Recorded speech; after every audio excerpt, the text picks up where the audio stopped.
Your gas tank is about to get more expensive as the US announces a new operation in the Red Sea. This while the US also calls on Israel to limit its operational scope in Gaza. These stories and more in this video. On to the first story. Oil is about to get a little more expensive. Shipping companies are avoiding the Red Sea after a series of Houthi attacks on commercial shipping in support of Hamas in Gaza. These attacks have led these companies to reroute their shipping lanes around Africa, leading to an over 40% increase in shipping costs. These delays will impact east-west trade, particularly when transporting oil. However, the US is working on a solution, and that takes us to Operation Prosperity Guardian. The US has announced an expanded maritime force called Operation Prosperity Guardian, which is composed of an international coalition designed to deter and defeat the Houthis if needed. And this force will also be there to reassure international shipping companies to continue to operate in the Red Sea. This whole saga has escalated quickly, and it's become a brand new front in the ongoing proxy conflict between the United States and Iran, and it reflects the ongoing tensions throughout the Middle East as a result of the war in Gaza. Not only is the US dealing with increased clashes in the Red Sea, it's dealing with increased attacks throughout the rest of the Middle East, especially in Iraq and Syria. In fact, US forces have been attacked 100 times since the war in Gaza began. Wherever the war in Gaza goes, the US is involved, and the front line could expand drastically. This brings us to an important visit to Israel. US Secretary of Defense Lloyd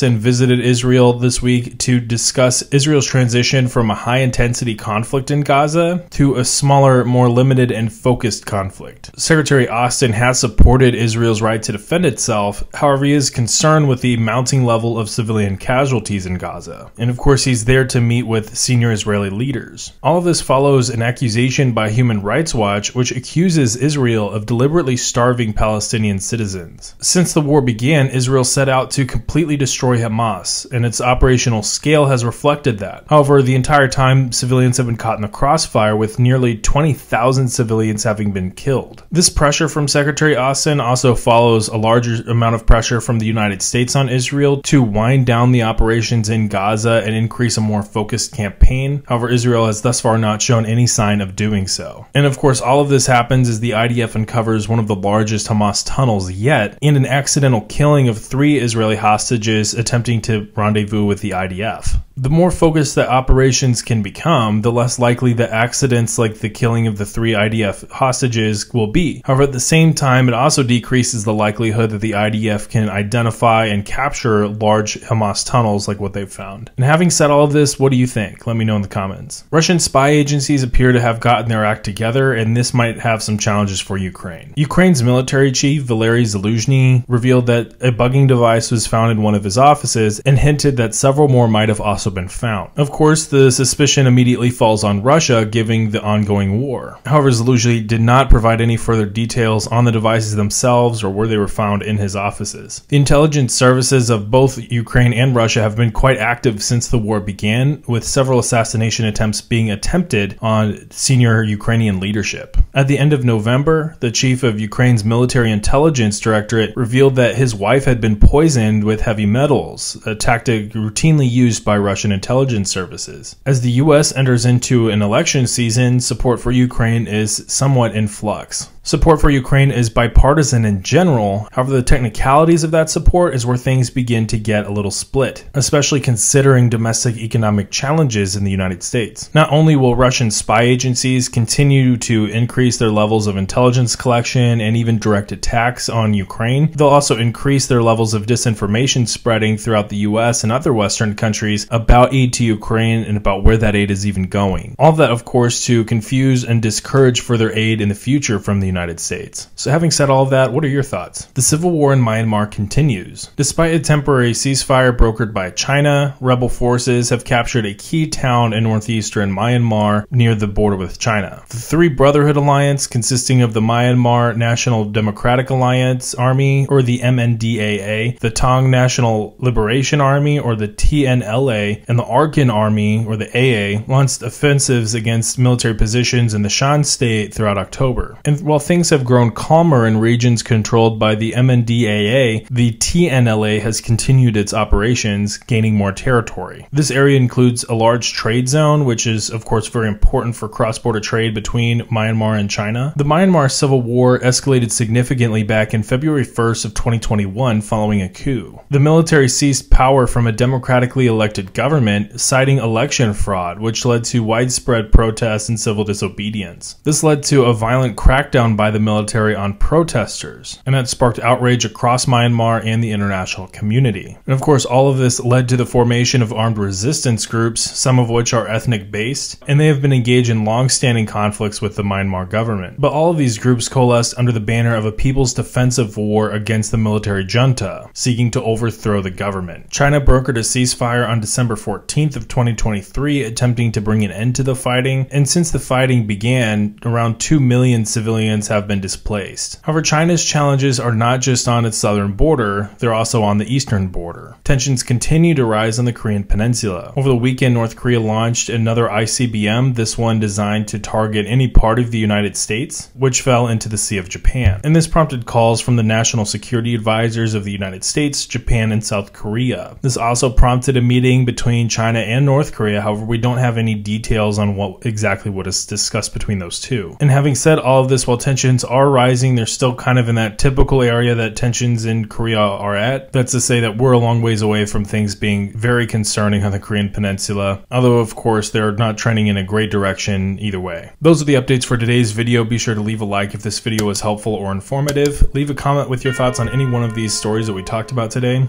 and I will see you all next time. Later.